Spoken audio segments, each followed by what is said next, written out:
चलो देखो, साइंस है, ठीक है, साइंस विज्ञान, जिसका देखो इतना कैटेगरी में पढ़ना है, ठीक है।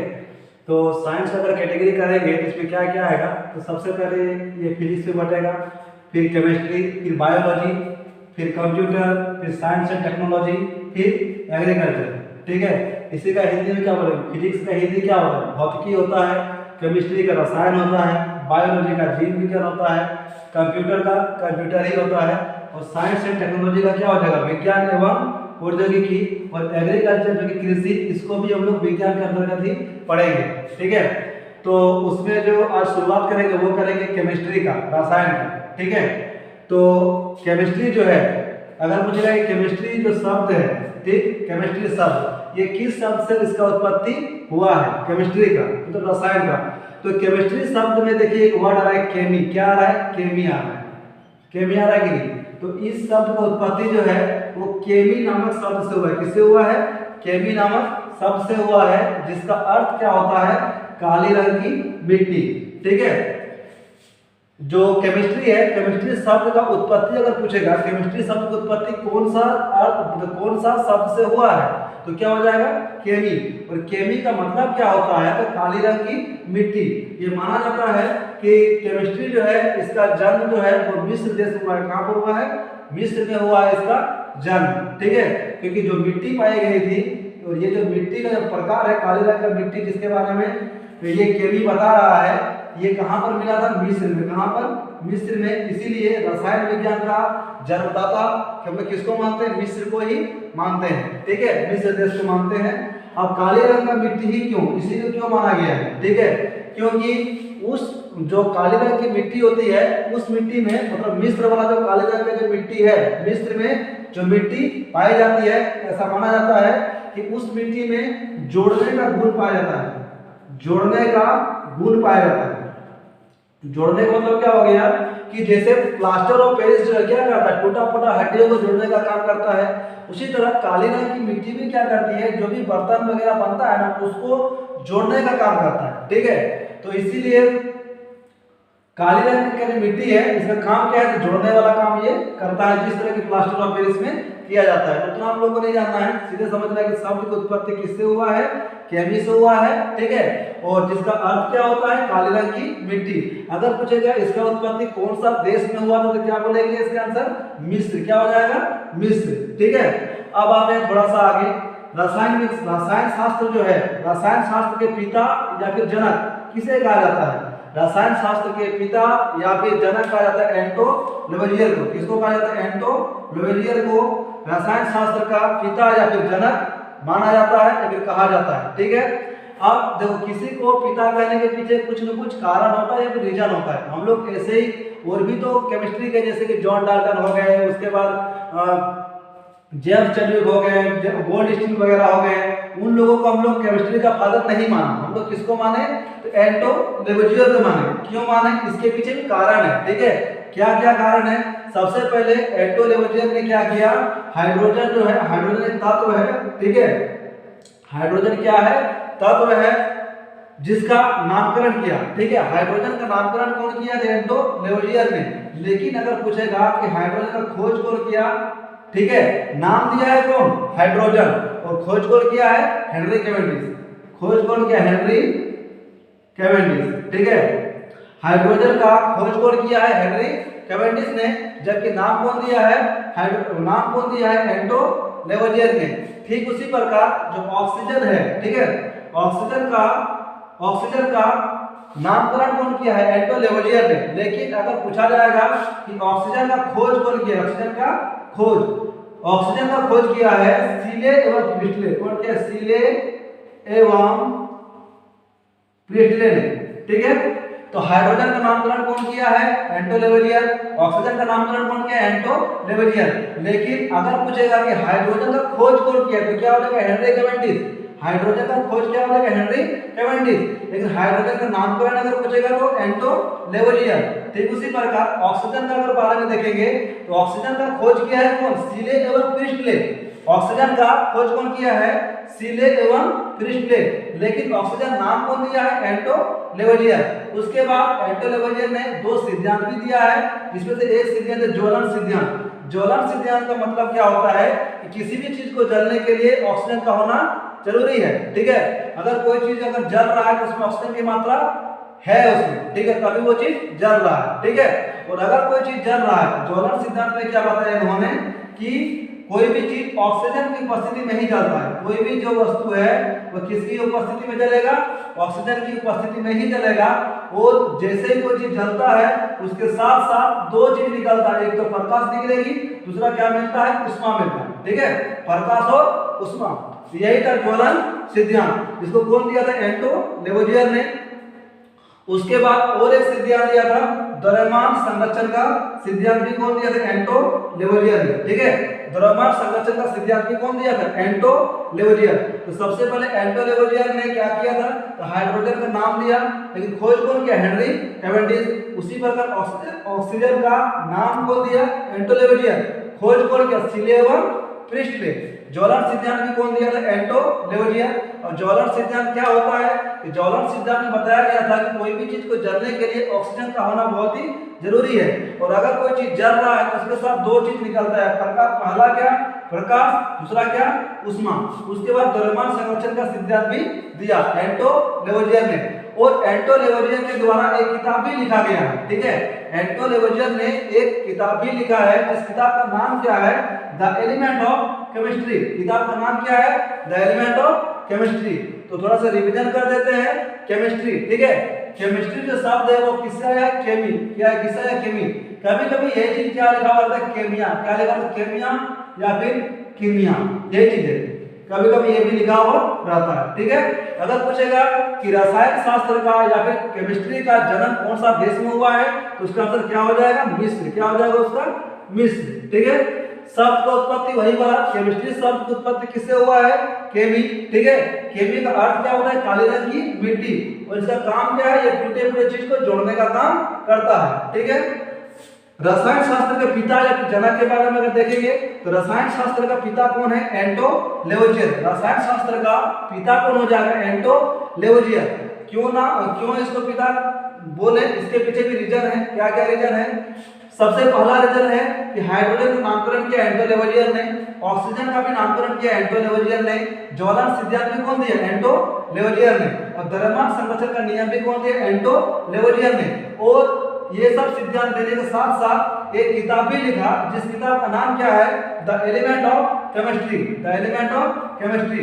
हाइड्रोजन के बारे में खोज और नामकरण दोनों अलग अलग सोचना है, ठीक है। हाइड्रोजन के बारे में, हाइड्रोजन का खोज किया है हेनरी कैवेंडिश।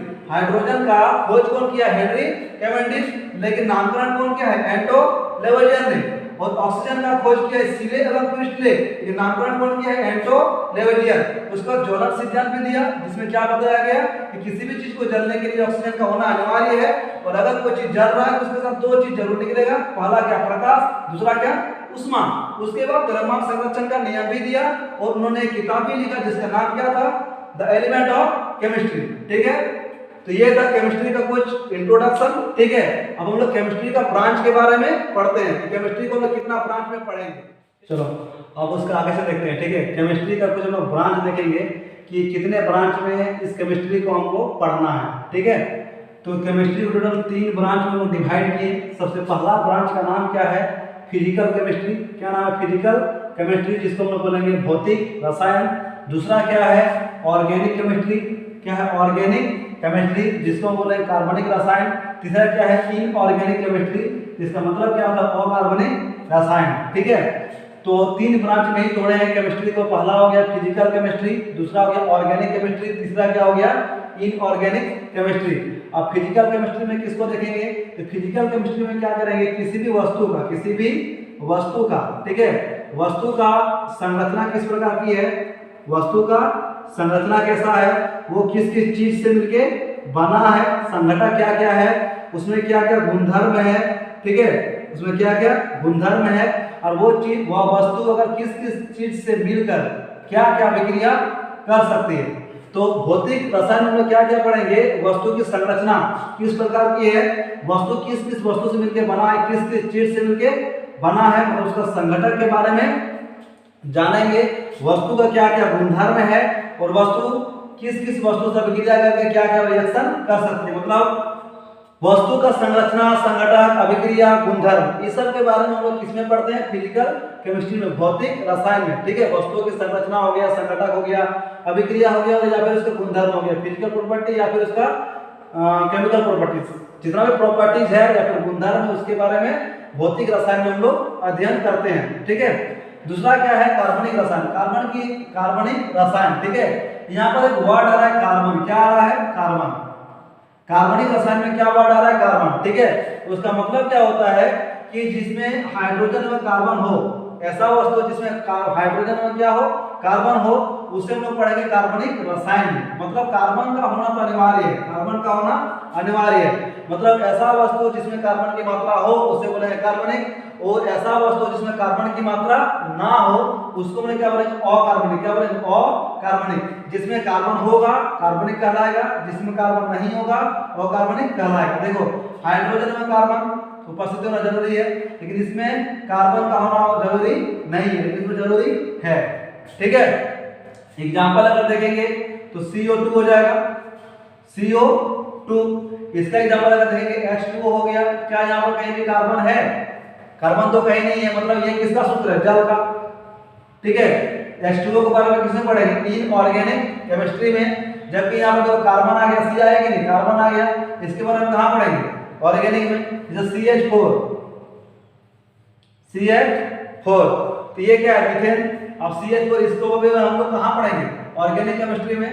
तो सीधा सीधे अगर देखेंगे तो केमिस्ट्री का 3 ब्रांच है, जिसको कॉम्पिटिटिव एग्जाम में 3 ही ब्रांच में पढ़ना है। ठीक है, फिजिकल केमिस्ट्री, ऑर्गेनिक और इनऑर्गेनिक।